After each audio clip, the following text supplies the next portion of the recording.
ప్రార్థన. మా స్తుతులకు కారణభూతుడైన దేవ, పరిశుద్ధుడు పరిశుద్ధుడు పరిశుద్ధుడైన తండ్రి, మీ పాదములకు స్తుతులు స్తోత్రములు. మీ ఉన్నతమైన నామమును బట్టి ప్రార్థన చేస్తూ ఘనత మహిమ ప్రభావములు మీకు ఆరోపిస్తూ, ఆకాశము మీది భూమి మీది అందులోని మానవులు మీ వారై ఉన్నారు. మీ కనుదృష్టితో చూస్తూ మీ దక్షిణ హస్తముతో దీవించి మమ్మలను పాలించమని మా రక్షకుడును మీ ప్రియ కుమారుడైన యేసుక్రీస్తు పుణ్య నామమును అడిగి వేడుకుంటూ ఉన్నాము తండ్రి, ఆమేన్. ఈ సమయమునకై ఏర్పాటు చేయబడిన వాక్య భాగము పరిశుద్ధ గ్రంథము నుండి యోహాను రాసిన మొదటి పత్రిక 2వ అధ్యాయము 12వ వచనం నుండి 17 వరకు ఉన్నటువంటి వాక్య భాగాన్ని మనం ధ్యానిస్తూ ఉన్నాము. అంశము నిరంతరము నిలుచును అనేటువంటి మాట. నిరంతరము నిలుచును. ప్రియా దేవుని సంఘమ ప్రజలారా, ప్రభువైన యేసుక్రీస్తు నామములో సువార్త ఈ రీతిగా తెలియజేయబడుతూ ఉంది. ఆ తెలియజేయబడే సందర్భంలోనే ఇక్కడ ఈ మాటలు తెలియచేస్తూ భక్తుడు దేవుని ఉద్దేశమును వ్రాస్తూ ఉన్నాడు. ఏమిటి ఆ ఉద్దేశం అంటే, చిన్న పిల్లలారా అనేటువంటి మాట ఇక్కడ ఉపయోగిస్తూ ఈ మాటను వ్రాస్తూ ఉన్నాడు. అందుకనే ఆ మాట చదువుతున్నాను. చిన్న పిల్లలారా, ఆయన నామమును బట్టి మీ పాపములు క్షమింపబడినవి గనుక మీకు వ్రాయించున్నాను. ఆయన మన పాపములు క్షమించాడు కాబట్టి ఆ క్షమించేటువంటి దేవాతి దేవుని యొక్క ఉద్దేశమును భక్తుడు ఈ రీతిగా వ్రాస్తూ మనకు తెలియజేస్తూ ఉన్నాడు. చిన్నపిల్లలారా అనేటువంటి మాట మనం తెలుసుకున్నప్పుడు, మాకు తెలిసిన ఒక చిన్న పాప 11 సంవత్సరాలు ఉంటుంది. ఆ పాప చాలా భక్తి కలిగింది. ఆంధ్ర క్రైస్తవ కీర్తన పాటలన్నీ కూడా పాడగలదు. ఇంకా ఇతరులు రాసిన పాటలు కూడా చక్కగా పాడగలదు. ప్రార్థన చేస్తుంది. తను చేస్తూ తన తమ్ముళ్ళకు కూడా ప్రార్థన నేర్పించి, వాళ్ళు ప్రతిరోజు కుటుంబ ప్రార్థన పెట్టుకున్నటువంటి ఆచారం ఉంది వాళ్ళకి. ఆ ఆచారంలో ఫస్ట్ ప్రార్థన చేసేదే ఆ పాప. పాట నంబర్ కూడా చెప్పేదే ఆ పాప. ఆ పాప పేరు హదస్స. వారి తండ్రి మంచి ఉన్నతమైనటువంటి ఉద్యోగము, దేవుడిచ్చినటువంటి కృపలో ఆ కుటుంబం ఎదుగుతూ ఉంది. అయితే ఇక్కడ హదస్స అనేటువంటి మాటకు అర్థం ఏమిటంటే ఎస్తేరు అనేటువంటి అర్థం. ఇంకొక మాట ఏమిటంటే గొంజి చెట్టు అనేటువంటి మాట. అంటే ఎస్తేరు అనగా నక్షత్రము, గొంజి చెట్టు అనగా అదేమిటంటే దేవుని యొక్క చిత్తమును తెలియచేస్తుంది. అది 8 అడుగుల కంటే ఎక్కువ ఎదగదు. దాని యొక్క ఆకులు పచ్చదనంగా ఉంటున్నవి, పువ్వులు తెల్లగా ఉంటున్నవి, కాయలు కూడా తెల్లగా ఉంటాయి. అవి గుత్తులుగా పెరుగుతాయి. ఆ పెరిగే సందర్భంలో వాటి యొక్క ఆకులు స్వస్థతకు గుర్తుగాను, వాటి యొక్క పండ్లు స్వస్థత గుర్తుగా ఉంటున్నవి. అంతేకాదు, ఆ చెట్టు యొక్క ఆకులు తీసుకొని చిన్నపిల్లల యొక్క తలగడ కింద పెడతారు స్వస్థత పొందడానికి. అంటే అంత విలువైనటువంటిది ఆ గొంజి చెట్టు.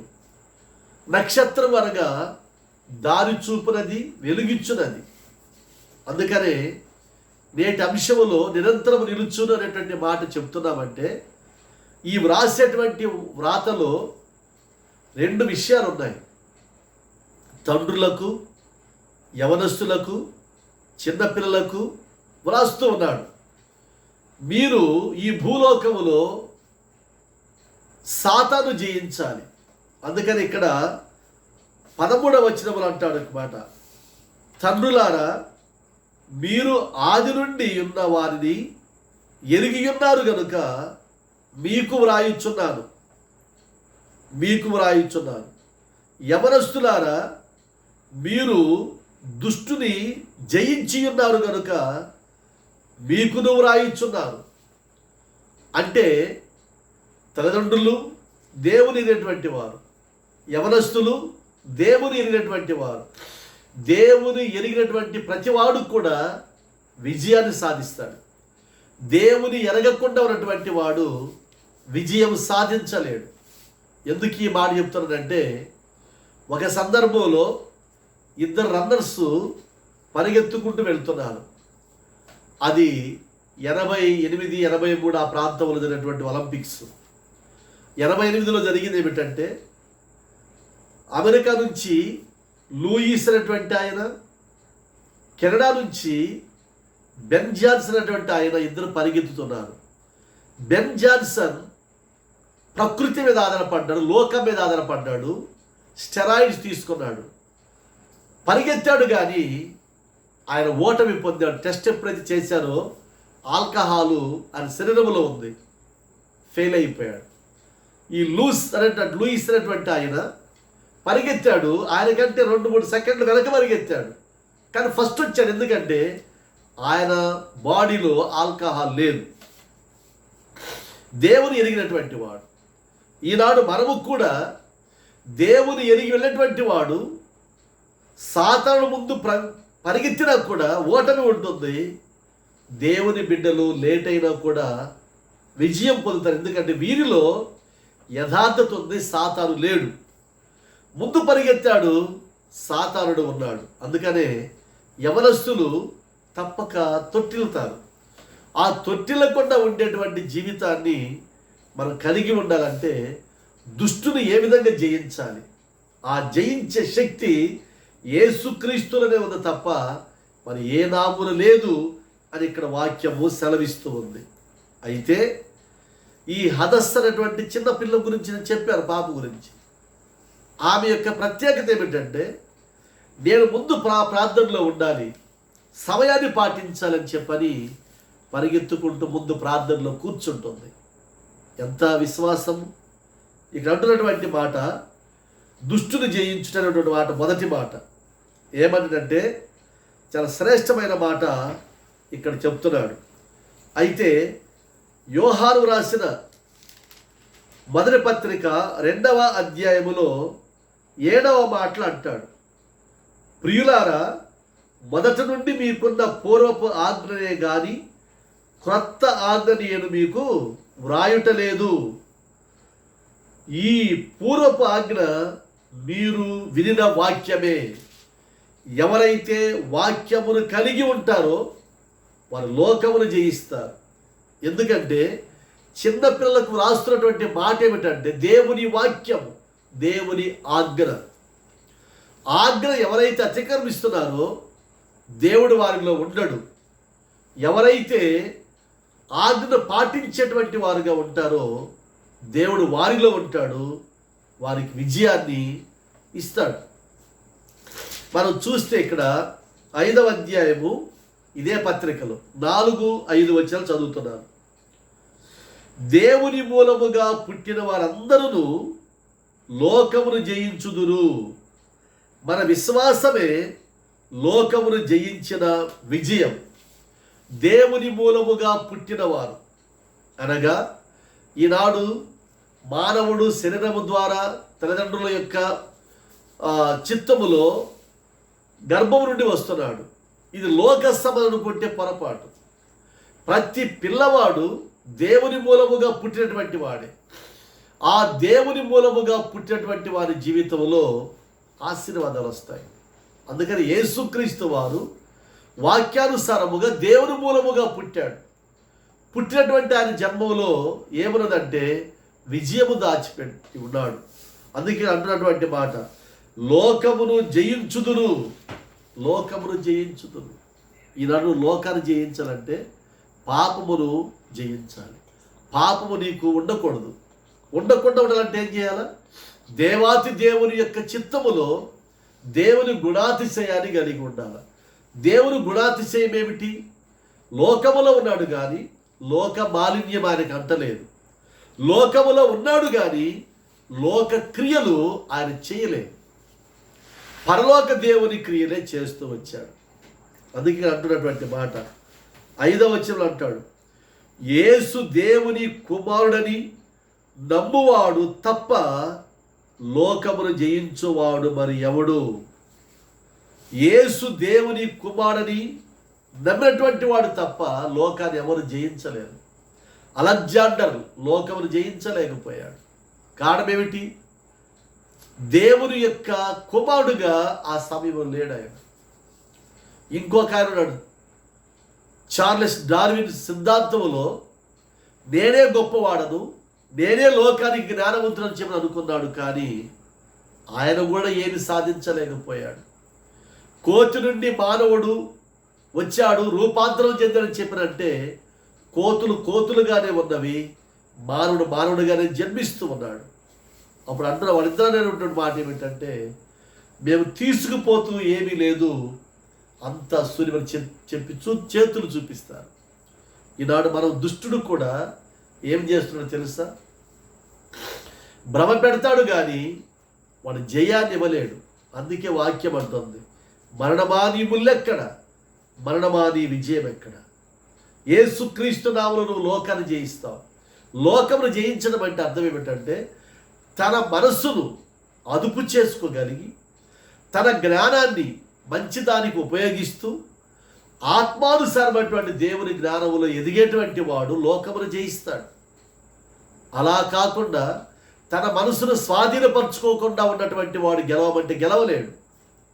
అందుకని ఆ మాట అంటాడు. తర్వాత యోహాను రాసిన సువార్త 16వ అధ్యాయం 33వ వచనములోను, అలాగే ఎఫెసీయులకు రాసిన పత్రిక 6వ అధ్యాయము, ఎఫెసీయులకు రాసిన పత్రిక 6వ అధ్యాయం 10వ వచనములు అంటాడు, తుదకు ప్రభువు యొక్క మహాశక్తిని బట్టి ఆయన యందు బలవంతులయ్యుండుడి, ఆయన యందు బలవంతులయ్యుండుడి. బలవంతుడు పరిగెత్తగలడు, బలవంతుడు యుద్ధం గెలవగలడు. సంసోను దేవుని బలము పొందాడు, దేవుని యొక్క చిత్తములో విజయాన్ని సాధించగలిగాడు, పరలోక రాజ్యాన్ని కూడా వారసుడు కాగలిగాడు. ఈనాడు నీవు దేవుని శక్తి మీద ఆధారపడ్డావా, లేక నీ సొంత శక్తి మీద ఆధారపడ్డావా? సొంత శక్తి మీద ఆధారపడితే నువ్వు ఫెయిల్ అవుతున్నావు. దేవుని శక్తి మీద ఆధారపడితే నువ్వు గెలుస్తున్నావు. ఇక రెండవ మాట ఏమిటంటే, ఇక్కడ అంటున్నటువంటి మాట చాలా శ్రేష్టమైన మాట అంటాడు. 10వ వచనంలో చూస్తే 10వ వచనంలో ఒక మాట అంటాడు. ఇదే పత్రికలో 10వ వచనంలో మనం చూస్తున్నాము. ఆ 10వ వచనంలో అంటున్నటువంటి మాట ఏమిటంటే, ఈ మాట తెలియజేస్తాడు. ఏమని? తన సహోదరుని ప్రేమించువాడు, వెలుగులో ఉన్నవాడు, అతని యందు అభ్యంతర కారణమేది లేదు అంటాడు.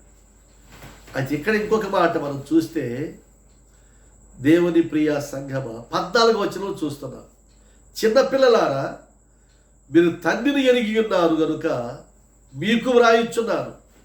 తండ్రులారా, మీరు ఆది నుండి ఉన్న వారిని ఎరిగి ఉన్నారు కనుక మీకును వ్రాయిచున్నాను. యవనస్తులారా, మీరు బలవంతులు, దేవుని వాక్యము మీ యందు నిలిచి ఉన్నది, మీరు దుష్టుని జయించి ఉన్నారు. ఈనాడు యవనస్తులు ఎలా ఉన్నారు? గుట్కా, పారుపరాకు, ఇంకా రకరకాల అంటే మద్యపానము, ధూమపానము ఇవన్నీ చేస్తున్నారు. వాటి వల్ల ప్రయోజనం ఉందంటే దాని వలన క్యాన్సర్ వస్తుంది, ఈ బుగ్గలు పాడైపోతున్నాయి, కిడ్నీలు ఫెయిల్ అవుతున్నాయి, నరాలు చెడిపోతున్నాయి, గుండె కూడా చెడిపోతుంది, చనిపోతున్నారు. కానీ దేవుని యందు భయభక్తులైనటువంటి యవనస్తుడు బలవంతుడు అవుతున్నాడంటే యేసుక్రీస్తు సారూప్యములో ఆ శరీరము ఆయనలో ఐక్యమైపోయింది. దేవుని శరీరములో ఐక్యమైపోయినటువంటి ఈ యవనస్తుడు దేవుని బలము పొందుతున్నాడు. ఆ బలము పొందేటువంటి యవనస్తుని జీవితంలో ఈ మాట వ్రాస్తూ ఉన్నాడు. ఏమిటంటే, కడవరి సమయం వస్తుంది, దుర్దినములు వస్తున్నవి, మీరు జాగ్రత్తగా ఉండండి. ఎందుకంటే మీలో ఉన్నవాడు, ఇక్కడ అదే చదువుతున్న 15వ వచనంలో అంటాడు, ఈ లోకమునైనను లోకములో ఉన్న వాటిని అయినను ప్రేమింపకుడి. ఎవడైనను లోకమును ప్రేమించిన ఎడల తండ్రి ప్రేమ వారిలో ఉండదు. లోకములో ఉన్నదంతయు అనగా శరీరము, నేత్రాశయు, జీవము, డంబము తండ్రి వలన పుట్టినవి కావు, అవి లోక సంబంధమైనటువంటివి అని అంటాడు. లోక సంబంధమైనటువంటి వాటిలో బలహీనమైపోకూడదు. ఎప్పుడైతే తండ్రి ఆజ్ఞ మీరుతున్నారో ఆ వ్యక్తులు లోక మాలిన్యాన్ని అంటిపించుకొని వాళ్ళు ప్రమాదానికి గురవుతున్నారు. మళ్ళీ అంటాడు ఇక్కడ, ఆ లోకమును జయించేటువంటి వారు ఎవరంటే, లేక దుష్టులు జయించేటువంటి వారు దేవుని యొక్క చిత్తములో ఈ మాట అంటాడు. 17వ వచనంలో అంటాడు, లోకమును దాని ఆశ గతించిపోతున్నవి కానీ దేవుని చిత్తము జరిగించువాడు నిరంతరము నిలుచును. ఆ నిరంతరం నిలిచేటువంటి వాడు ఎక్కడ ఉంటున్నాడు?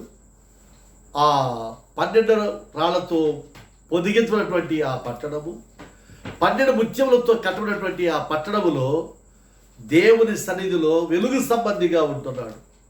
ఆ వెలుగు సంబంధిగా ఉన్నటువంటి వారి జీవితాన్ని గురించి ఈ లోకమును అనగా దుష్టుని జయించినటువంటి యవనస్తురాలు లేక చిన్నపిల్లలు, తల్లిదండ్రులు వీళ్ళందరూ ఏ స్థితిలో ఉంటున్నారంటే, ఇక్కడ అంటున్నటువంటి మాట ప్రకటన గ్రంథము 2వ అధ్యాయములో 7వ వచనంలో అంటున్నటువంటి మాట, లోకమును జయించిన వారి యొక్క చిత్తములో లేక ఉద్దేశములో దేవుడు ఎటువంటి మాటలు ఇక్కడ చెప్తున్నాడు తెలుసా?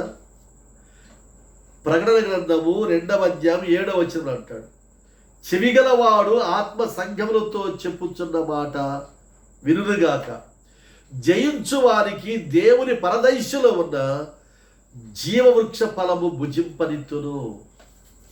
నువ్వు లోకమును పాపమును జయిస్తే, బలవంతుడైనటువంటి యేసు నీలో ప్రవేశిస్తే, ఆ బలవంతుడైన యేసు క్రీస్తు నిన్ను పరలోక రాజ్యవాసిగా చేసిన తర్వాత ఆ పరలోకములో నీవు పరిశుద్ధుడవు. ఆ పరిశుద్ధ జీవితాన్ని ఇచ్చేటువంటి దేవుడు ఏం చెప్తున్నాడంటే, ఆత్మ చెప్పుచున్న మాట చెవిగలవాడు వినుగాక. ఏమంటాడు? ఎప్పుడైతే సాతానును పాపమును జయిస్తున్నావో నువ్వు దేవుని యొక్క ఫలాలు తింటావు. దేవుని ఫలాలు తిన్నటువంటి వాడు మరణించడు. ఆదాము హవ్వలు ఎప్పుడైతే దేవుని ఆజ్ఞ మీరి వారు సొంతంగా వెళ్ళి ఫలాన్ని తిన్నారో మరణించారు.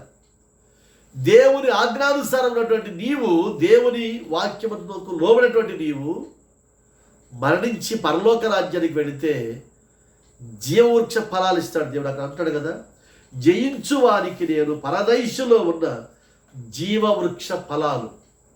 చూడండి, హదస్స అనేటువంటి మాటలో ఆ గొంజి చెట్ల యొక్క పండ్లు ఆరోగ్యమునిస్తూ ఉన్నవి, శక్తినిస్తూ ఉన్నవి, జీవించేటువంటి వారుగా అవుతున్నారు.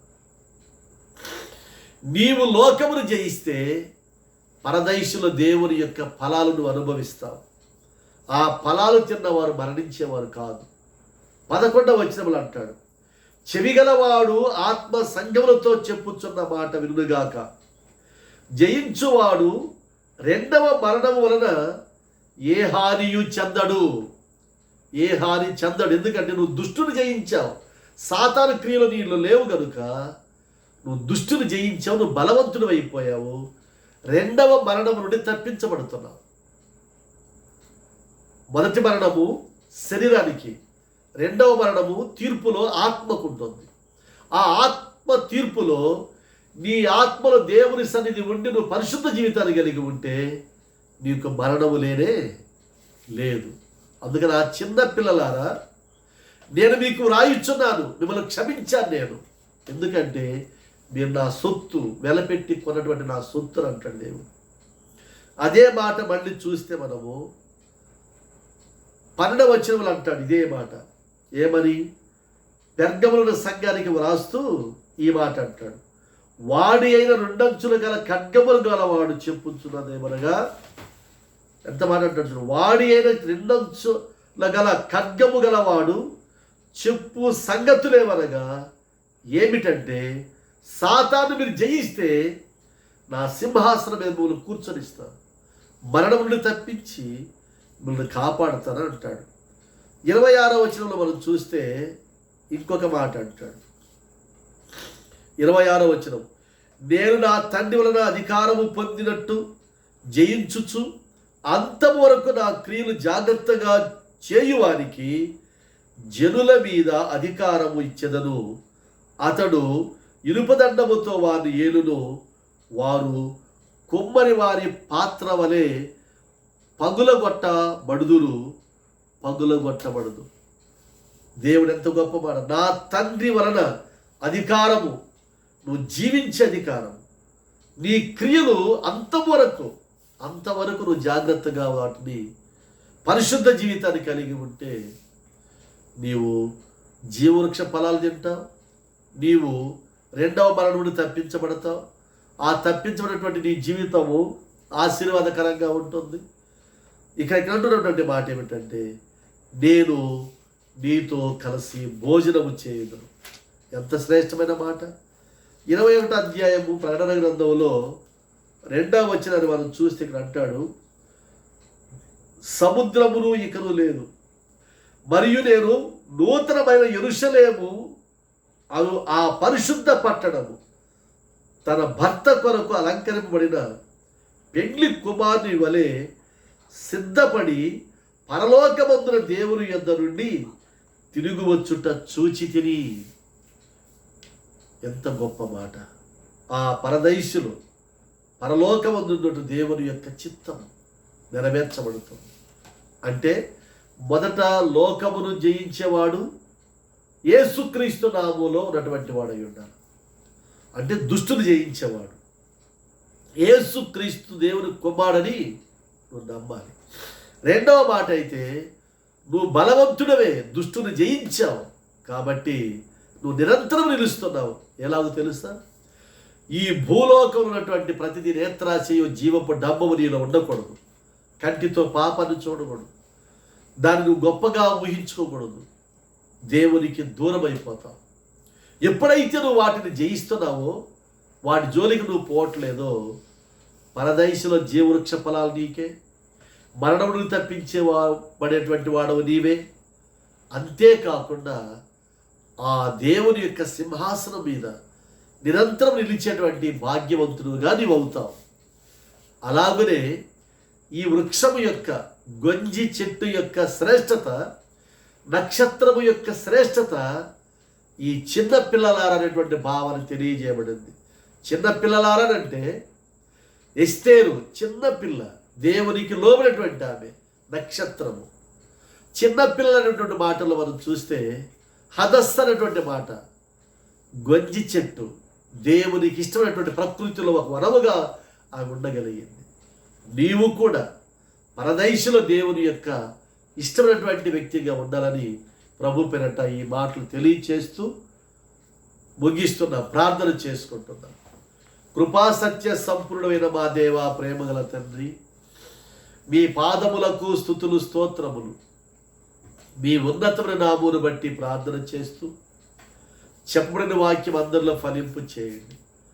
మా దేశ ప్రధానమంత్రిని, మా రాష్ట్ర ముఖ్యమంత్రిని, పరిపాలకులను దీవించండి. ఈ కరోనా సమస్యతోటి ప్రపంచమంతా కూడా స్తంభించింది. ఎవరి ఇంటిలోకి ఆ బ్యాక్టీరియా దూరి ఎవరిని పతనం చేస్తుందో తెలియదు. మీ నామమును బట్టి ప్రార్థిస్తున్నా. ఆ బ్యాక్టీరియా తండ్రి చనిపోవటకు మీ శక్తిని దయచేయండి. మానవునిలో ఉండకుండా చేయమని ప్రార్థిస్తున్నా. కుంటివారు, గుడ్డివారు, మూగవారు, చెవిటివారు, అనాథలు, అభాగ్యుని బట్టి ప్రార్థిస్తున్నా. స్వస్థతపరచండి. ఆహారం లేక అలమటించిపోతున్నటువంటి వారికి ఆహారం దయచేయండి. బంధకాలు ఉన్నటువంటి వారిని తండ్రి విడుదల కలిగింపచేయమని, వైద్యులను, న్యాయాధిపతులను, రక్షక సైన్యమును, పారిశుద్ధి కార్మికులను దీవించమని, మీ నామానుకులను మేలుతో కుటుంబాలు నింపమని యేసు నామమున అడుగుచున్నాము తండ్రి. ఆమేన్. పరలోకమందున్న మా తండ్రి, మీ నామం పరిశుద్ధపరచబడుగాక, మీ రాజ్యము వచ్చునుగాక, మీ చిత్తము పరలోకమందేలాగు అలాగే భూమి యందు నెరవేరబడునుగాక. మాకు కావలసిన రుదిన ఆహారం మాకు దయచేయము. మా రుణస్తులను మేము క్షమించిన ప్రకారం రుణములు క్షమించు. మమ్మల్ని శోధుడి తేక దుష్టుని తప్పించు. రాజ్యము బలము మహిమ నిరంతరము మీరై ఉన్నారు తండ్రి. ఆమేన్. పరమ తండ్రి దేవుని ప్రేమ, రక్షకుడైన యేసుక్రీస్తు కృప, పరిశుద్ధాత్మ దీవెనలు సదా మీకు తోడే నడిపించును గాక. ఆమేన్. మీ అందరికీ శుభాలు.